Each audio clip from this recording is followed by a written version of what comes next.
us. Hello there, Tom.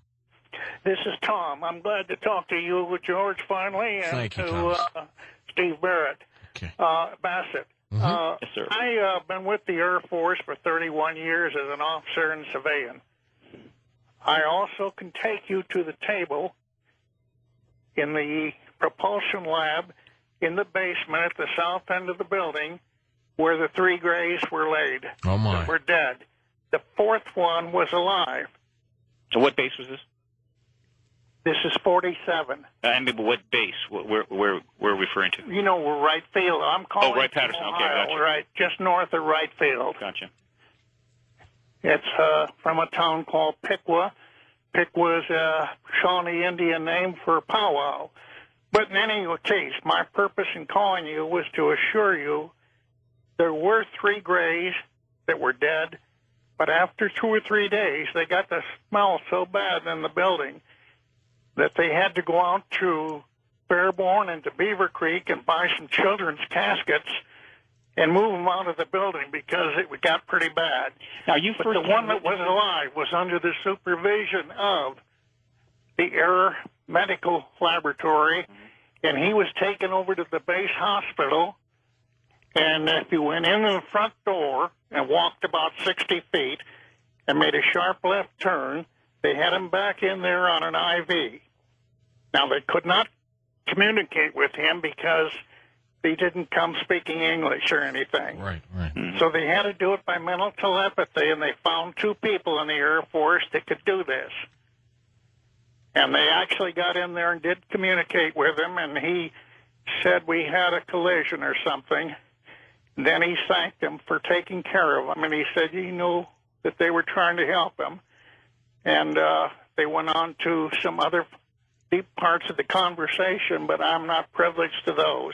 Were you're not a first-hand witness to this? Is it someone from inside tell you this? Well, let me say this to you. Yeah. If Art Bell walked in and told you something, would you believe him?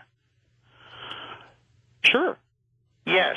And these people and I, for example, the Chief of Staff of the Air Force went to my retirement luncheon. Mm-hmm. Okay. I'm retired out of the Pentagon. Okay. And I can tell you I'm a war college graduate, et cetera. But at the same time, I can tell you these things are fact. And yes, I do know where Blue Book was. It was in the basement of 262 near the freight elevator in the low rent district. Well, let me invite you to, if you're interested, contact me at at PRG at Paradigm Research Group, or go to my website. I got the email there. If you want to bring more of this out, if you want to go more public with this, well, you could be part of the Witness Emergence Program. The UFO itself that was fairly intact. Now, the one was destroyed in the collision, but it ended up down at Langley at NACA. Tom, I've always been perplexed why their others didn't come and get them. Did that ever come up? Well, I can only tell you today that there are some at Area 51. Now, that has about 6 stories underground. And they are working somehow with these aliens at that facility at Grown Lake. So you think they're still down there somewhere? Yes, I do. I think even one of our presidents has had some conversations with them. He'd be worth talking to, Stephen. But I can tell you this. Go ahead, Tom. Steve knows what he's talking about. I've listened to enough of what he's had to say tonight that it caused me to call in. But well, again, I appreciate you doing that. What rank did you retire at? Well, I was a civilian at the time I retired. I was a GS-14. I have been a lieutenant colonel and so on. Okay, all right. I really appreciate your calling in. Every time, I never encourage anybody within government or military to break any oaths or violate any laws. But those who come forward, for whatever reason, I have great respect for. It is this process of individuals who are saying, hey, look, I think I want to talk about this. I know this. I'll speak out.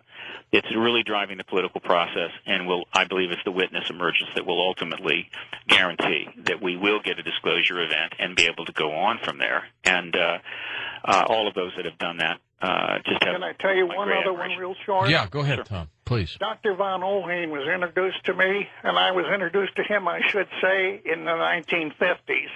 he was one of these Werner von Braun types. Mm-hmm. And you have to remember, in the 1950s, we didn't know a whole lot yet. But I can tell you that I spotted him later outside of one of the hangars there at right field, and I ran up to him and I said, "Doctor, can I ask you a question?" And he kind of stopped and glared at me, and I said, "Do you really feel there's life out there in space?" And he says, "Foss, are you a snob?" And I was kind of stunned by his reply, and he took a couple of more steps, and he glared at me some more, and he said, "There are millions of planets out there," and he says, "You think yours is the only one that's any good. You must be a snob," in the way he went. Tom, I encourage you to, if you haven't done so already, to write down as much of what you've been told and recall as you can. And I know that could be helpful information at some point. Stay with us. We'll be back with final questions with Stephen Bassett on Coast to Coast AM. Well, what a week of programs, and it's only Tuesday. Well, on Wednesday, Christian Weil joins us. We talk about some incredible health breakthroughs. I'm going to post on the website tomorrow night, by the way, the regimen of cleaning out the old arteries. I know a lot of you have been asking me for the last several months, and tomorrow's the day that we'll put it all up there for you to take a look at. We'll be back. Jacques Vallée was talking about the video explosion on the Internet with UFOs. He's not too happy about that because he thinks there's a lot of